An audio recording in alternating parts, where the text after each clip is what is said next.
warahmatullahi wabarakatuh. Anak-anak sekalian, masih ingat ya dengan perkenalan yang pernah saya sampaikan.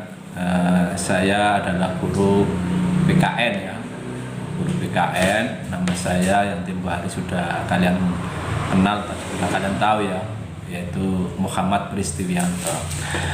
Kita mulai sesuai dengan janji saya bahwa materi setelah kita perkenalan langsung ke pembelajaran, ke materi. Nah, hari ini kita mulai ya. Kita mulai pembelajaran, nanti saya sampaikan lewat video daring. Jadi silakan Anda menyimak materi yang saya sampaikan dengan tertib, dengan seksama. Artinya saya tidak ingin di WA nanti itu terjadi saling komentar-komentar yang tidak substansi atau tidak terkait dengan materi pembelajaran. Nanti kalau ada hal yang kurang jelas, misalkan saja, bisa di situ ditanyakan nanti kamu melalui WA itu ya. Barangkali yang saya sampaikan kurang jelas, nanti ditanyakan, nanti saya akan mencoba untuk menjelaskan atau membahasnya. Saya kira itu ya, jadi tolong diperhatikan mulai pembelajaran hari ini dan seterusnya. Jika perlu, kamu menyimaknya nanti harus membawa buku ya. Buku tulis, bisa kamu rangkum, bisa kamu catat. Masalahnya apa? Nanti ketika ujian, materi-materi itu juga saya ambilkan dari yang sudah saya sampaikan lewat pembelajaran daring. Saya kira itu ya. Jadi terus semangat untuk belajar, jangan sampai istilahnya itu kendur. Kemudian upayakan bahwa dalam belajar ini istilahnya itu tidak terlalu malas ya. Usahakan tetap semangat, disiplin ya. Seperti saat-saat sekolah itu juga. Jadi harus bersemangat setiap memperoleh atau setiap mendengarkan atau menyimak materi pembelajaran. Demikian dari saya. Nanti silakan Anda ikuti materi yang saya share atau saya videokan di HP kalian. Oke, silakan disimak, diperhatikan, dipahami dengan baik.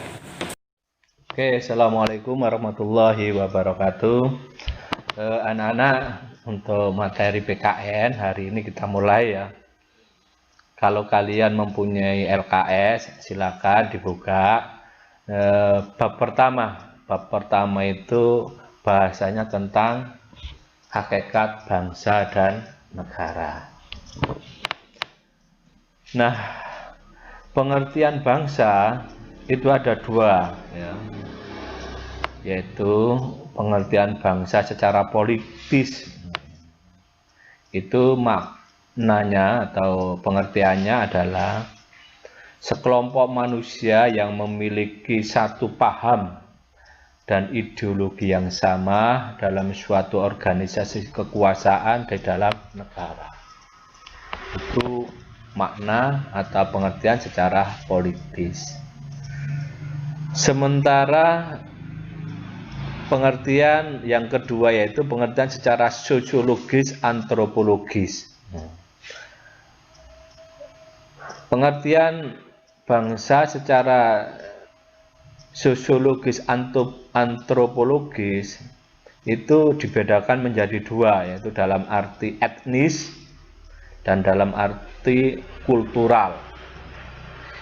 Etnis itu terkait dengan suku, kesukuannya. Kalau kultural itu terkait dengan budaya. Nah, pengertian bangsa dalam arti etnis itu merupakan sekelompok manusia yang memiliki satu keturunan atau ras yang tinggal dalam suatu wilayah tertentu dengan ciri-ciri jasmani yang sama. Nah, itu secara etnis. Jadi berasal dari satu keturunan atau ras yang tinggal dalam satu wilayah tertentu dengan ciri-ciri jasmani yang sama, fisiknya itu loh. itu hampir sama, itu secara etnis. Nah, bangsa dalam arti kultural itu maknanya adalah sekelompok manusia yang memiliki ciri-ciri khas kebudayaan yang sama. Jadi tidak melihat fisiknya, tidak melihat jasmaninya, tetapi melihat budayanya, ada kesamaan budaya, itu dalam arti kultural. Nah, itu ya. Next. Nah, berikutnya yaitu kita bahas ciri-ciri sebuah bangsa. Nah, bangsa-bangsa di dunia ini kan nggak sama kan, ada ciri-cirinya kan. Seperti bangsa Indonesia, maka akan berbeda dengan bangsa Eropa atau bangsa Afrika dan lain sebagainya. Nah, untuk ciri-ciri bangsa, di dalam buku LKSM itu disebutkan ada 6 ya. Jadi cirinya yang pertama itu adalah bangsa merupakan suatu kelompok manusia yang memiliki suatu rasa kebersamaan. Nah, itu ada rasa kebersamaan ya, ciri dari bangsa itu. Yang kedua, mempunyai suatu wilayah tertentu, tetapi belum memiliki pemerintahan sendiri ya. Jadi bangsa itu memiliki wilayah tertentu. Ketiga, mempunyai keinginan atau kehendak bersama untuk membentuk suatu pemerintahan yang dibuat sendiri. Jadi ada rasa atau kehendak, keinginan yang nantinya itu ingin membentuk suatu pemerintahan yang dibuat sendiri. Keempat, mempunyai keanggotaan yang bersifat kebangsaan. Jadi anggotanya itu bersifat nasional, kebangsaan gitu, bukan untuk kepentingan pribadi atau individu. Kemudian yang 5 yaitu tidak dapat ditentukan secara pasti kelahirannya. Jadi bangsa itu keberadaannya atau lahirnya itu tidak bisa dipastikan ya. Nah, itu. Kemudian ciri yang ke-6 yaitu dapat terbentuk karena memiliki suatu kesamaan. Nah, jadi seperti bangsa Indonesia itu kan bisa terbentuk karena ada kesamaan waktu itu, sama-sama ingin merdeka ya, hingga mengusir penjajah, akhirnya menjadi sebuah bangsa Indonesia, bangsa yang merdeka karena ada suatu kesamaan. Itu ciri-ciri terkait dengan bangsa. Nah, sekarang berikutnya yaitu unsur-unsur terbentuknya sebuah bangsa. Di dalam bukumu ya dikatakan bahwa menurut Benedict Anderson, unsur-unsur terbentuknya bangsa itu ada 3 ya di situ, yaitu ada komunitas politik yang dibayangkan, ada kelompok komunitas kelompok politik ya, yang dibayangkan. Kemudian mempunyai batas wilayah yang jelas. Jadi kelompok politik tadi itu ada dalam sebuah wilayah yang jelas gitu. Bukan tinggal di awang-awang. Kalau tinggal di awang-awang itu ya, apa itu? Gantrung ya.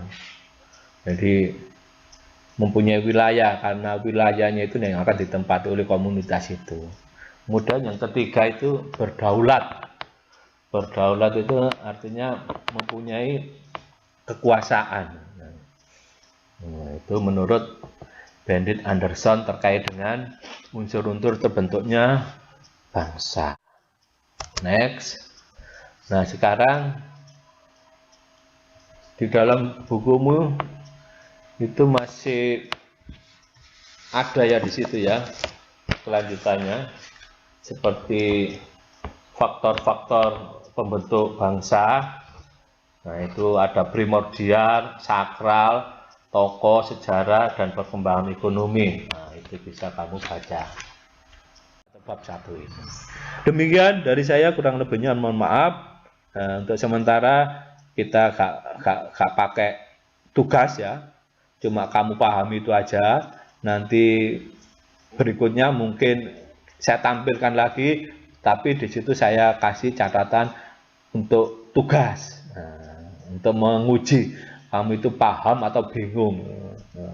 Kalau paham nanti saya kira bisa mengerjakan, kalau bingung nanti ya kamu beli obat anti bingung ya. Saya kira itu yang bisa saya sampaikan, kurang lebih mohon maaf. Assalamualaikum warahmatullahi wabarakatuh.